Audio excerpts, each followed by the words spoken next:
پہلی بات تو یہ ہے کہ یہ جو رپورٹ کیا جا رہا ہے سوشل میڈیا پہ بھی اور مین سٹریم میڈیا پہ بھی کہ تحریک انصاف سے اس کا انتخابی نشان جو ہے بلہ وہ واپس لے لیا گیا ہے یا اسے نہیں دیا گیا۔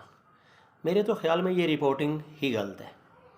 دیکھیں، یہ صرف انتخابی نشان واپس نہیں لیا گیا، بلکہ میں سمجھتا ہوں کہ اس الیکشن کی حد تک تو تحریک انصاف کو بطور پارٹی ختم کر دیا گیا ہے، کیونکہ ایک تو اس کا انتخابی نشان اس کے پاس نہیں رہا جس کا اس کو ناقابل تلافی نقصان ہوگا۔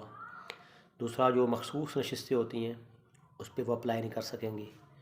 تیسرا یہ ہے کہ سینٹ کے الیکشن بھی مارچ میں آ رہے ہیں اسی سال، تو میرا خیال ہے کہ اس میں بھی شاید بطور پارٹی تحریک انصاف نہ جا سکے۔ تو یہ تحریک انصاف کے کارکنوں کو خاص طور پہ یہ بات نوٹ کرنی چاہیے کہ ان کے ساتھ کتنی زیادتی ہوئی ہے کہ نہ صرف ان سے نشان لیا گیا بلکہ ان کی پارٹی کو ہی فی الحال جو ہے وہ کم از کم اس الیکشن کی حد تک وہ ختم کر دیا گیا ہے۔ دوسرا تبصرہ اس فیصلے پہ جو سپریم کورٹ کا قاضی فائز عیسیٰ صاحب کی جو نگرانی میں بینچ تھا 3 رکنی، اس کے فیصلے کے حوالے سے، تو میں سمجھتا ہوں اس کے 2 پہلو ہیں۔ پہلا پہلو سیاسی پہلو اس کی ٹائمنگ کے حوالے سے، تو بطور ایک جمہوریت پسند تو میں سمجھتا ہوں کہ یہ ایک ناقابل تلافی نقصان ہے تحریک انصاف کو۔ میں ہمیشہ کہتا ہوں کہ جو سیاسی جماعتیں ہوتی ہیں یہ جمہوریت کی اساس ہوتی ہیں اور یہ ملک کا سرمایہ ہوتی ہیں، تو اتنی بڑی تعداد میں ووٹرز ہیں ان کے، یہ ڈیفینیٹلی ان کا بنیادی حق تھا کہ ان کا نشان ان کے پاس رہتا اور وہ اپنے جس نشان سے وہ پیار کرتے ہیں اس کو مہر لگا کر کامیاب کر سکتے ہیں۔ بہرحال یہ نہیں ہوا۔ اس کی ٹائمنگ جو تھی عین جس دن انتخابی نشان ملنے کا آخری دن تھا شیڈول کے مطابق، اس دن یہ فیصلہ آیا، تو سیاسی طور پہ تو مجھے اچھا نہیں لگا۔ ٹھیک ہے، آئی وش کہ یہ نشان برقرار رہتا اور تحریک انصاف کو یہ پورا حق حاصل تھا ان کے ووٹرز کو۔ ٹھیک ہے، کیونکہ مجھے ان کے ووٹرز کے ساتھ ہمیشہ سے ہمدردی رہی ہے کہ وہ اپنے پسندیدہ نشان کو چوز کرتے۔ دوسری بات ہے اس فیصلے کا ٹیکنیکل پہلو جو ہے، تکنیکی پہلو، تو میں قانون دان تو نہیں ہوں۔ بہرحال یہ لائیو سماعت تھی، شفاف طریقے سے سماعت ہوئی، لمبی سماعت تھی، 10 بجے شروع ہوئی، 7:15 بجے تک جاری رہی۔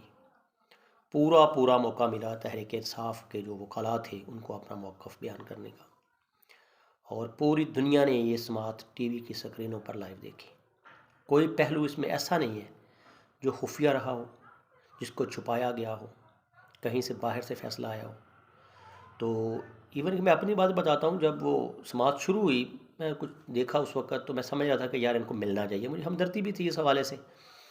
تو لیکن بعد میں جب میں نے بھی وہ سماعت دیکھی، وکلاء کے دلائل سنے اور جج صاحبان جو تھے جس طریقے سے وہ سوال کر رہے تھے، اور بہت سے موقعوں پر مجھے ایسا لگا کہ یہ جو وکلاء ہیں پی ٹی آئی کے علی ظفر صاحب جو کہ بہت اچھی فائٹ کر رہے تھے، بہرحال چونکہ شاید وہ کیس کمزور تھا، کیونکہ یہ ایک عام آدمی بھی جانتا تھا کہ انٹرا پارٹی الیکشن جو ہوا ہے پی ٹی آئی کا، یہ بس جیسے باقی جماعتوں کے ہوتے ہیں ویسا ہی ہوا ہے۔ لیکن اور یہی پی ٹی آئی والے کہتے ہیں جی باقی جماعتیں بھی تو ایسے ہی کرواتے ہیں سوائے جماعت اسلامی کے۔ تو یہ بات سمجھنی چاہیے کہ باقی جماعتیں بھی ایسے ہی کرواتی ہیں، اور میرے خیال میں اب وہ بھی کافی ٹھیک ہو جائیں گی ویسے۔ لیکن فرق یہ تھا کہ یہاں 14 وہ لوگ تھے جو پی ٹی آئی کے ارکان تھے، انہوں نے ان الیکشنز کو چیلنج کیا تھا۔ باقی کسی جماعت میں چیلنج نہیں ہوتا، تو جب چیلنج ہوا تو ڈیفینیٹلی وہ معاملہ پھر ای سی پی کے پاس گیا، الیکشن کمیشن نے کے بعد پھر وہ پشاور ہائی کورٹ میں گیا، پھر وہاں سے ہوتا ہوا سپریم کورٹ میں آیا۔ تو دیکھیں جج صاحبان نے تو قانون کے مطابق فیصلہ کرنا ہوتا ہے۔ تو اب میرا نہیں خیال کہ جج صاحبان، مجھے اب پتہ نہیں کہنا چاہیے یا نہیں، کہ ان کو سیاسی پہلو بھی پیش نظر رکھنا چاہیے تھا۔